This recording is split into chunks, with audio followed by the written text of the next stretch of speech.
Hi everybody, I'm Lori Townsend. I'll be your instructor for Business Communications this second summer session of 2019. Now I'm very excited about this class because this is the first time I'm using OER, which is Open Educational Resources. What does that mean for you? No textbook to buy. Yay! I thought you'd be excited about that.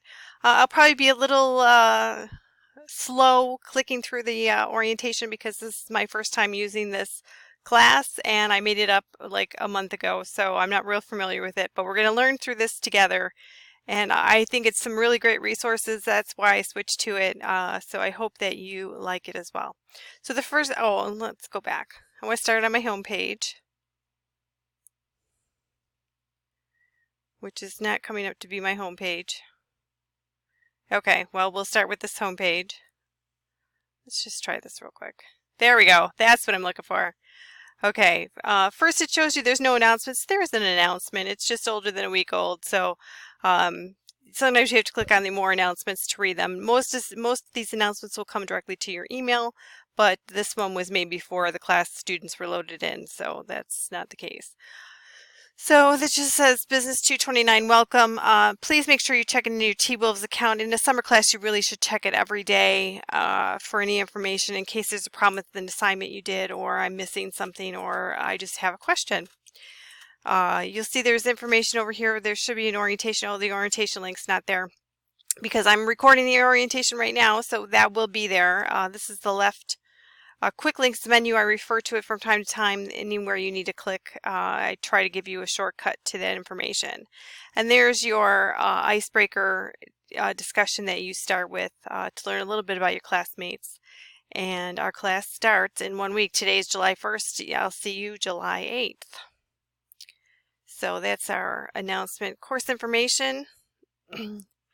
If you click on the course syllabus, it'll open a file in Dropbox. It'll ask if you want to sign in or if you want to download Dropbox. You do not have to do that for any reason. They are available just to read. It's just trying to get you to use their product. You do not have to. So here's my information. My name is Lori Townsend. There's my office phone number and my office number.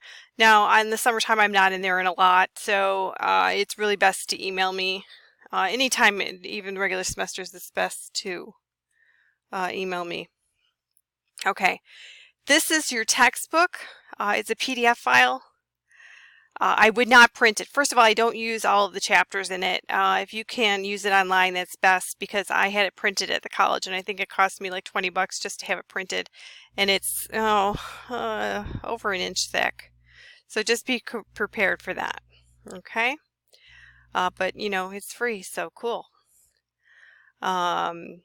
You just give a little bit of course description there, as well as there's a prerequisite for this course, English 101. You're expected to have a basic knowledge of grammar, punctuation, formatting, and MLA format. So that's why that's a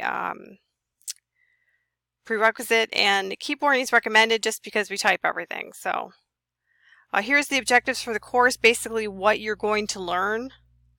And here's the assignments and points distribution. And this course works on a points total, not a percentage. So keep that in mind. I put the second number in here. This is the number at the end of the module that if you received full marks, that's what your number would be.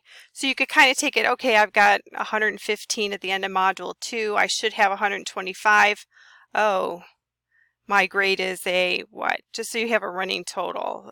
So that's what that second number is. That's the course total to date. Okay, so here's all the assignments. Now let's see here.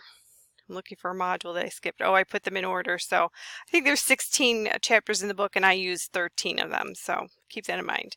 So here's the point range. If you get perfect score, you'd have a 900, and here's the point range. So at the end of the semester you have a 720, you know that you have a B. Got it? Okay. If you wish to elect an SU, you must earn, not earn, a 630 for an S. Okay, I don't give it has to be a C or better. In certain situations, when requested, an I or an incomplete may be given. You must have 3/4 of the work done at that point to begin a discussion about it. It's meant for if you're, you know, God forbid, in a car accident at the end of the semester and you missed the last test, I can give you an incomplete. It's not because you just didn't do any of the work. and you're late, okay? Any requests for extensions must be substantiated with documentation. Don't be surprised if I ask you for a copy of an obituary or a police report or something along those lines to substantiate. It's just not you, it's just many students over the years have fabricated instances that were not necessary to do. Okay, so this is the same as the syllabus, but here is the breakdown again of the points distribution. Again, it works on points, not an average. So people always say, well, what's my average? Well, you don't have an average, but you could figure out an example. Like I said, you know, you've got 115 divided by 125, and you can see approximately what your grade is at that point. So, you know, if it were me taking this course, I would print this document out and kind of check mark things as I completed them. Okay? Okay, so here's our calendar for summer 2. Again, it's got the same point distribution. Maybe print off this one instead of the other one because you can make the same check marks, you know, check things off as you go along. And the last due date is the 13th, so everything must be turned in by the 13th at 11:59 p.m. Okay, here's the icebreaker discussion that we talked about. That's an assignment in the course information. You'll note that on the calendar. Here's our Starfish statement. The college uses Starfish as an early intervention program, and if for some reason, you know, it allows me to give you a kudo, you know, tell you you're doing a great job, or it lets me tell you that, you know, hey, you had some assignments that were due and I don't have them, so get on the ball, basically. There's the FAQ. I get asked the same questions all the time, so I try to put them in a document because it helps you get the answer quicker, and it sometimes it's a very detailed, like this is a pretty long explanation. It allows me to get that information to you, or like this URL, you can just cut and paste it where it would take a lot, you know, it'd be very hard to get that information from my phone. Okay, so I can't find the due dates. What format do things have to be submitted in? Oh, some things you can submit in the assignment area of Blackboard, but please do not use the comments area. The comment area is truncated when it comes to instructors, and it makes things very difficult to grade. So they really should be submitted in a PDF or a document as a attachment, you know, like you're sending an attachment on an email. Okay, so can I come to your office and do my speech? No, my number one priority is to always treat students fairly. So, you know, if a student's in Florida taking this course, they don't have the option to come to my office and do the speech. So therefore, I can't allow other students that just happen to be local. I emailed you my assignment. I don't accept any assignments via email. There's a Dropbox for everything, so there's no need for that. Here's where I'm talking about the comments, some formatting tricks here, and I might add things as the semester goes along, but I usually send out an email saying, hey, the FAQ has been updated, check it out. So that is the information about getting started. There's a link for the discussion. I think this visual media is going goodbye, but you have your presentation here, and discussion to introduce yourself is here as well. That's the main thing I wanted to show you, was the introduction icebreaker. Okay, so we went back to the main document, which is normally, if you've taken other online courses, business skills for managers, that would be your learning modules basically. So there's where we went into course information. There's some information here about Waymaker. That's what does the a lot of the assignments that you're going to be using. Thought I clicked on it. Guess I didn't. Here we go. It'll launch,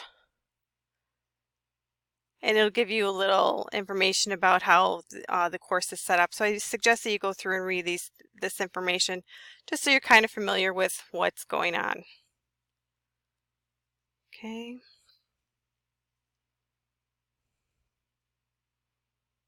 Oh, it's just taking me in a loop here. Hang on. Okay. So the first module is communicating in business. So I click on that. There's a study plan for you to go through with little information. It'll ask you a few little questions. You know, how comfortable do you feel with this? How comfortable do you feel with that? There'll be a PowerPoint, then there'll be a quiz. And then there, in some modules, not all of them, there is an assignment that you have to do, and it explains it out, and it should tell you how many points it is as well. But if not, it tells you on that calendar, so just check there. Okie dokie. I keep clicking and it's not taking me anywhere. Okay, so the next module would be writing in business, written communication, research, reports, public speaking, developing and delivering presentations, communicating through technology, so on and so on. Yeah, that visual media is gone, so I have to take that discussion out, so you won't see that. Here's a link directly to the book, the PDF file that you can view online. Hopefully it's still there. Takes a long time to load because this sucker is almost 500 pages long. I think it was 470 approximately. Waiting, waiting, waiting. Maybe I shouldn't have showed you the book. What do you think?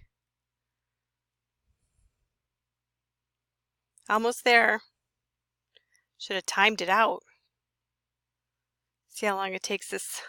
So you can get an idea of how big it is just by how long. I mean, this is a plain text file. Look at how long it's taking to load. But there we go. We're finally there. And I can just scroll through, and there you'll see the contents. And again, you're going to see different modules. Make sure that you're lining up the modules correctly, because there are at least, I think, 3 chapters that I do not use. Okay, talks about this course. Again, another table of contents, basically. And there we go. Oh, I guess it's not plain text, but it's close to it. So there's the chapter, and you're required to read this just like you would any textbook. Okay? All right.